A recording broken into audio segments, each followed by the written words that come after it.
31শে December পালন করব, 1 জানুয়ারি পালন করব। আল্লাহর কসম বলছি তোমরা পদভ্রষ্ট। কোরআনে আছে লা ইলাহা উলাই ওয়া লা ইলাহা উলা, তোমরা দুটো নৌকায় পা দিও না, এক আল্লাহর উপরে বিশ্বাসী হও। অনেকগুলো আল্লাহর উপরে নয়, আল্লাহ যতগুলো রাসূল আর পয়গম্বর নবী পাঠিয়েছেন সকলের দাওয়াত একটাই ছিল, অনেকগুলো আল্লাহর প্রতি বিশ্বাস নয়, তোমরা এক আল্লাহই বিশ্বাসী হবে। এটা হচ্ছে প্রত্যেকটা নবীর তবলিগ। প্রথম তবলিগ হচ্ছে এক আল্লাহই বিশ্বাসী, অনেকগুলো আল্লাহ নয়। আজকে আপনি নিজেকে রাসূলের উম্মতি বলে, উম্মত বলে, উম্মতি বলে, হে মুসলমান যুবক যুবতী, হে আমার মুসলমান ভাই, আপনি কেমন করে নিজেকে নবীর উম্মত বলে আপনি আল্লাহ ব্যতীত আর কারোর উপরে বিশ্বাস রেখেছেন? আপনার কি মনে হয় আমার সম্প্রীতি নেই? আমি ইয়াসিন কি খিদমত করি, আমি লোকের কাছে প্রকাশ করি না, করার দরকারও নেই। কেন? আজকাল তো কেউ একটা সোয়েটার দিলে ভিডিও করে ছাড়ছে, ছাড়ে না? ভিডিও করাচ্ছে, দিয়ে আমি গরিবটাকে সোয়েটার দিলাম, ওইদিকে তাকা, হারামখোর, গরিবের মদত করছে, তাকে বেইজ্জতি করা হচ্ছে। আর রাসূল বলেছেন তোমার পাশে যদি কোনো গরিব মানুষ বাস করে তাকে এমনভাবে দান করো তার ইজ্জত যেন নষ্ট না হয়। এটা মাদ্রাসা নয়, মাদ্রাসার স্টেজে আপনি প্রকাশ্যে দিবেন কেন? দান দুটো কিসিম আছে, দুটো আছে দান। একটা যদি আপনি মাদ্রাসা কিংবা মসজিদের টাকা চাইলে সেখানে যদি হাত বাড়ান, আপনার দেখে উৎসাহ হয়ে আর একজন টাকা দিবে, আপনি সকল আপনার দেখে যারা টাকা দিবে আপনি নেকি পাবেন। জোরে বলুন সুবহানাল্লাহ। আর একটা দান, কারুর হক নষ্ট করো না এবং তাকে বেইজ্জতি করো না। আমি ইয়াসিন উদাহরণ দিচ্ছি, আমি ইয়াসিন এখন জলসা করছি, মাদ্রাসায় পড়াচ্ছি, আমার কাছে অর্থ আছে, আল্লাহ চালিয়ে দিচ্ছে, চলছে, ঠিক কিনা? এমন সময় এলো আমি আর জলসাতেও যেতে পারি না, মাদ্রাসাতেও নেই, বাড়িতে আমার কাছে খাবারের কিচ্ছু নাই, আমি কোরবানির সময় কোরবানি দিতে পারলাম না। আপনার উচিত, আমার বাড়ির পাশে বাস করেন আপনি বড় লোক, ইয়াসিন সাহেব হাত পাততে পারবে না, উনার ইজ্জত আছে, তাই লুকিয়ে উনার বাড়িতে প্যাকেট করে পৌঁছে দিই যাতে উনার ইজ্জত বেঁচে যায়। অনেকজন আবার লাইন দিয়ে পয়সা দেয়, লাইন দিয়ে কাপড় বিলি করে, এটা শরীয়ত সম্মত নয়, লুকিয়ে দেন। রমজান মাসে অনেকজন যাকাত দিলে মৌলবীদিকে লাইনে দাঁড় করায়। আমি গোটা পশ্চিম বাংলার দাতাদিকে বলবো, যারা আছেন মিটিয়া বুরুজ, হাওড়া, হুগলির দাতাদিকে একবার দেখবেন। মিটিয়া বুরুজে এক একটা দাতার কাছে জাহাঙ্গীর লস্কর ভাই আমার খুব অন্তরের মানুষ, ভালোবাসে, অফিসে বস করায়, এসি অফিসে আলেমদিকে অফিসে বস করিয়ে। হাওড়ায় আছে হাজী শাহানুর উস্তাকার, বাড়ির ভেতরে অফিসে এসিতে বস করিয়ে আলেমদিকে টাকা দেয়, একটা করে লুঙ্গি দেয়। কি বলে জানেন? হুজুর লুঙ্গিটা ভেতরে ভরেলেন ব্যাগে, কেউ যেন না দেখতে পায়। আপনারা আলেম মানুষ, লোকে দেখলে খারাপ বলবে, কষ্ট পাবে, কতটা ইজ্জতের লক্ষ্য রাখেন। জাহাঙ্গীর লস্কর ভাই আলেমদিকে এসিতে বসিয়ে টাকা দেয়। বখতিয়ার ভাই, আমি কলকাতায় মিটিয়া বুরুজে গেলে ইফতারি করা ছাড়ে না, না ইফতারি করিয়ে। এই জাহাঙ্গীর লস্কর ভাই আমাকে বলে, আপনি হুজুর কোনোদিন আমার বাড়িতে ইফতারি করলেন না। আমি বলেছি, ওয়াদা করেছি সামনে বছর ইনশাল্লাহ করব। বলি আর সময় হয় না। পুষ্পা ড্রেস টাকা দেয়, ইজ্জতের সঙ্গে বাড়িতে এসিতে বস করিয়ে, হুজুর গরমের দিন এসিতে বসুন, একটু রেস্ট নেন, তারপরে টাকা নিয়ে যাবেন, আলেমদিকে বস করিয়ে। বখতিয়ার ভাই ইফতারি না করিয়ে ছাড়ে না। নূর আলম ভাই এসিতে ওইখানেই মিটিয়া বুরুজে এক একজন 1 কোটি 2 কোটি 2.5 কোটি করে জাকাত দেয় প্রত্যেকটা মাদ্রাসাওয়ালাকে। আর অনেক দাতা আছে আমাদের বর্তমানে, বীরভূমে, মুর্শিদাবাদে, হারামখোর লাইন দিয়ে দাঁড় করিয়ে টাকা দেয়। বীরভূমে একজন দাতা আছে আমার বন্ধু জাহির আব্বাস ভাই, শিল্পপতি, পাথরের খাদান, আলেমদিকে মাদ্রাসাওয়ালাদিকে বাড়িতে ডেকে ডেকে টাকা দেয়। যে আসে না তাকে ফোন করে, হুজুর কবে আসছেন, জাকাতের টাকাটা দিয়ে যান। এই হচ্ছে দাতা। পাথরের লেগে বললে সঙ্গে সঙ্গে পাথর পাঠিয়ে দেয় মসজিদ মাদ্রাসা। শিল্পপতি সদরুদ্দিন ভাই 20টা জোড়ার বিয়ে দিলেন 8ই ডিসেম্বর, 20 জোড়া ছেলে মেয়ের বিয়ে। তার মধ্যে জানেন, যারা সম্প্রীতি জানেন না, 12টা খালি হিন্দু জোড়া ছিল, হিন্দুদের 12 জন হিন্দু ছেলে মেয়ে, তাদের বিয়ে দিলে খরচা করে। আর 8টা ছিল মুসলিমদের, 8 জোড়া। মুসলিমদের। আমি সেখানে উপস্থিত ছিলাম। রমজান মাসে ডেকে যাকাত দেয়, ডেকে। ওনার সঙ্গে গিয়েছিলাম মৌসুমী দ্বীপ, কাকদ্বীপ। যখন আমফান ঝড় হয়েছিল শুনেননি, ওই এলাকাগুলো সব ধসে গিয়েছিল, ঘর বাড়ি সমুদ্রের পানি ঢুকে। আমি ওনার সাথে গিয়েছিলাম। 20 লক্ষ টাকা ক্যাশ টাকা, খালি দেখেনি এটা কোন ধর্মের মানুষ। লাস্টে যখন ফিরে আসছি একটা ঘটনা শোনায়। ওনার পকেটে মোটামুটি সেটা ছিল 10,000-এর মতো। দেখলাম একটা বাড়ি, তারা দলিত হবে, আদিবাসী, গরিব মানুষ, পুরো এরকম ঢালাই রাস্তার ওপরে মশারি টাঙিয়ে আছে। তখন সন্ধে হয়ে গেছে, একদম তাদেরকে দেয়া হয়নি, লাস্টে সেটাই আছে। ফিরে আসছি, ঘর বাড়ি সব ধসে গেছে। মশারি থেকে বার করলাম, শুনে কজন আছেন? বললে আমার 3টে ছেলে মেয়ে আছে, স্বামী স্ত্রী। বাড়ি বাড়ি একদম পুরো ধ্বংস হয়ে গেছে। পুরো 10,000 টাকা, সবাইকে 2,000 করে, ওকে 10,000 টাকার বান্ডিলটা গোটাই ধরিয়ে দিয়ে এলো। বলে এটা আপনি রেখে দেন। দেখিনি, জিজ্ঞেস করা হয়নি। সাদরুদ্দিন ভাই কিংবা আমরা যতগুলো সাথী ছিলাম, আমরা কেউ জিজ্ঞেস করিনি এটা কোন ধর্মের মানুষ। এইটার নাম সম্প্রীতি। কিন্তু তা বলে এটা নয় যে তার ওখানে পুজো পাঠ হবে, তার ধর্ম পালন করবে, আর আমি সেখানে গিয়ে যোগদান করব না। এটা ইসলাম স্বীকৃতি দেয় না। বড় কষ্ট লাগে। আমারও অনেক অমুসলিম বন্ধু বান্ধব আছে, কই আমাকে দাওয়াত দেখতো বিশ্বকর্মায়। আরে বহু দাড়িওয়ালা টুপিওয়ালা চলে যাচ্ছে মণ্ডপে ফিতে কাটতে, শরীয়ত সম্মত হারাম। ওই জন্য কিয়ামতের দিনে এক শ্রেণীর নেতা মারাত্মকভাবে ফেরে পড়বে। তার মারাত্মক দুটো কারণ। এক হচ্ছে রাজনীতি করতে গিয়ে, নেতা হতে গিয়ে ধর্মকে নিয়ে ছিনিমিনি খেলা। 2 নম্বর হচ্ছে কওমের মালকে আত্মসাৎ করা, একটা গরিবের মালকে আত্মসাৎ করা। তোমাকে সরকার বাধা দেখ আর না দেখ, তোমার সাজা হোক আমার না হোক, আমাদের দেশের লোক কি মনে করি আমরা? আমি যখন এলাকার গ্রামের নেতা হয়েছি, বিচার করার দায়িত্ব আমার হয়েছে, আমার বিরাট ব্যাপার। তোর সব থেকে ডেঞ্জার ব্যাপার গ্রামের মধ্যে তোমার। অনেকজন মনে করে মসজিদের মতোয়াল্লি হয় না, হয় না। এরা মনে করে মসজিদের মতোয়াল্লি সেক্রেটারি হওয়া খুব ভালো জিনিস। মসজিদের সেক্রেটারি যে হবেন, ভেবে চিন্তে হবেন যে আমি ন্যায় পরায়ণ হতে পারবো কিনা।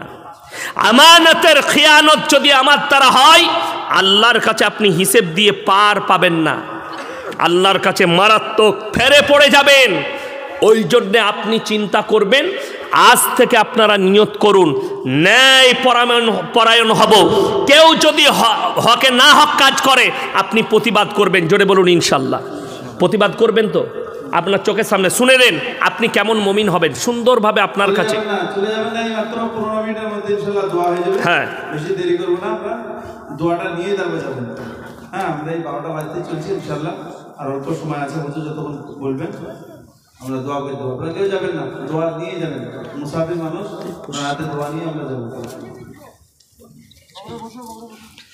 একজন বক্তা মুফতি আমির হামজার আওয়াজ যারা শুনে, তাদেরকে স্টেজের মধ্যেই পশ্চিম দিকে মুখ করিয়ে তওবা করিয়েছে। 1 নম্বর কথা হচ্ছে, কে বলছে দেখো না, কি বলছে লক্ষ্য করো। যদি ইয়াসিন কোনো কোরআন বিরোধী কথা বলে, সেটা আপনার জন্যে না মানাটা হচ্ছে কি ফরজ। কোরআন বিরোধী কথা বললে, ইসলাম বিরোধী কথা যদি কেউ বলে, রসুলের বিপক্ষে কথা বলে, সেটা শোনা যাবে না, সে যেই বলুক। কিন্তু যদি বলে কেউ, ইয়াসিন সাহেবের বক্তব্য শুনেছ, তুমি পশ্চিম দিকে মুখ করে ইস্তেগফার করো, তার মানে ইয়াসিন সাহেব হয়তো কাফের হবে, না হলে বেঈমান হবে। আর এটা যদি না হয়ে থাকে, সেই বক্তা নিজে কাফের হয়ে যাবে।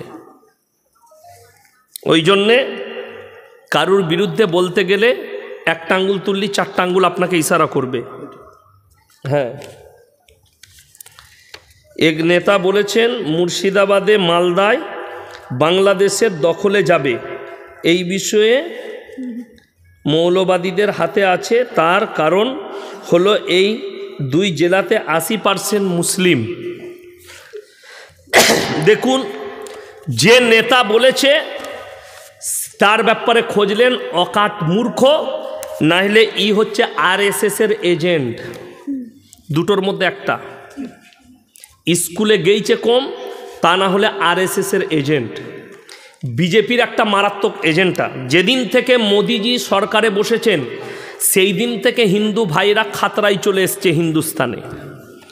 800 বৎসর মোগলরা রাজত্ব করেছে, হিন্দু খাতরাই ছিল না।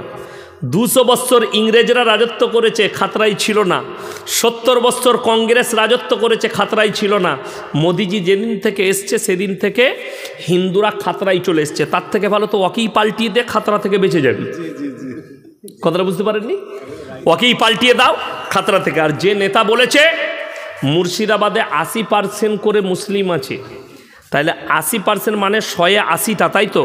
আচ্ছা, মুর্শিদাবাদ জেলায় মোট কত জনসংখ্যা আছে জানা আছে? কত? 2 কোটি না 4 কোটি? আরে হতে পারে।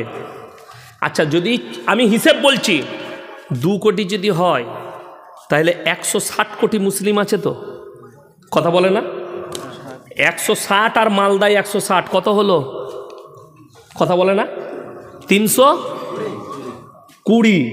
আচ্ছা, 320 কোটি এইখানে, আর বাকি জেলা মিলিয়ে যদি 300 কোটি হয় কত হলো মোট? 6 কোটি, 6.5 কোটি, 6 কোটি ধরেন। গোটা টোটাল পশ্চিমবাংলায় কত মানুষ আছে? 11 কোটি। 11 কোটি, 12 কোটি আছে, তাহলে 50% আমরা আছি, এটা বল প্রকাশ্যে যে 50% মুসলিম পশ্চিমবাংলায়। দুঃখটা ওটা নয়, মূল কথা হচ্ছে ভারতবর্ষের এই পশ্চিমবাংলায় হিন্দু মুসলিমের মধ্যে একটা বিভেদ সৃষ্টি করে দাঙ্গা লাগানো। তার মূল ব্লুপ্রিন্টটা তৈরি হয়েছিল কার্তিকের পুজোয় এই হালদারের হাত ধরে, কিন্তু আল্লাহ কামিয়াবি হতে দেয়নি। যাই হোক, প্রশাসনকে অনেক অনেক ধন্যবাদ। মুর্শিদাবাদ জেলা এসপিকে, জেলা প্রশাসনকে ধন্যবাদ জানাচ্ছি। মূল মাতাকে ধরেছেন, এর মাতাকে গুঁড়িয়ে দেন ফাঁসিতে চাপিয়ে, জানো ভারতবর্ষের দ্বিতীয় আর কেউ না করতে পারে।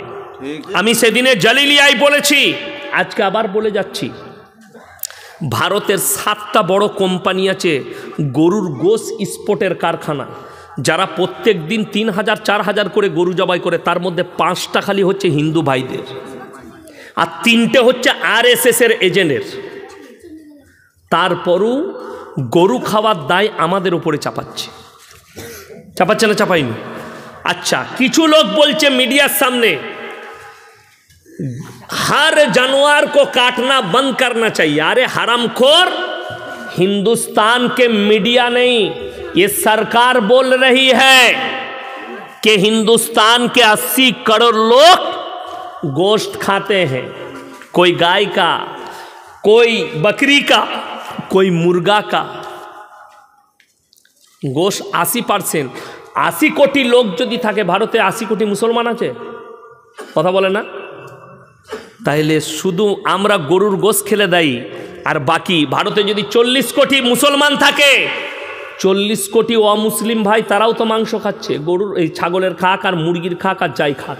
আর গরুর তো খাই না, কিন্তু অবাক লাগে, কলকাতার একজন উকিল বাবু আছে, তিনি তো মিডিয়ার সামনে প্রকাশ্যই বলে দিলে 1 বাটি নয়, 2 বাটি নয়, 3 বাটি মাংস খেয়েছে আমার সামনে। এটা তো আমরা বলি নাই, আর আমাদের মতো মৌলবি বলে নাই। ওই আফজাল বলে উকিল, সে প্রকাশ করেছে, এবং সে বলেছে পশ্চিম মেদিনীপুরে কার ঘরে খেয়েছে তার সামনে আবার অতও হয় নাই, আবার টিফিনে করে ভরে নিয়ে গেছে, তা রাত্রে খাবে বলে। তারপরও গোশ খাওয়ার দায় আমাদের, তারপরও আমরা দোষী, তারপরও আমরা অপরাধী। এই লোকটার নামে এখনো কেস করলেন না আপনি, তার মানে এর ভেতরে ডাল মে কুছ কালা হ্যায়। বড় কষ্ট লাগে। আমরা যে গরুটা খাচ্ছি এটার নাম হচ্ছে কি? গাই মাতা। আর তারা যেটা বিক্রি করে বিদেশে পাঠাচ্ছে ওটার নাম সৎ মাতা। কষ্টটা এই জায়গায়। মন্দির বানাও। সেদিনে অধীর বাবু, আপনার ওনার নামটা কি? আমার সঙ্গে ছিল বেলডাঙ্গা জেলিডিয়ায়, হুমায়ুন কবির বাবু বলেছে বাবরি মসজিদ বেলডাঙ্গায় তৈরি হবে। অনেক অমুসলিম ভাই আমি দেখলাম আমার জলসার কমেন্টে লিখেছে, ওই জলসার কমেন্টে, যে আমরা রাম মন্দির, প্রত্যেক জায়গায় বাড়িতে একটা করে রাম মন্দির তৈরি করা আমাদের আপত্তি নাই।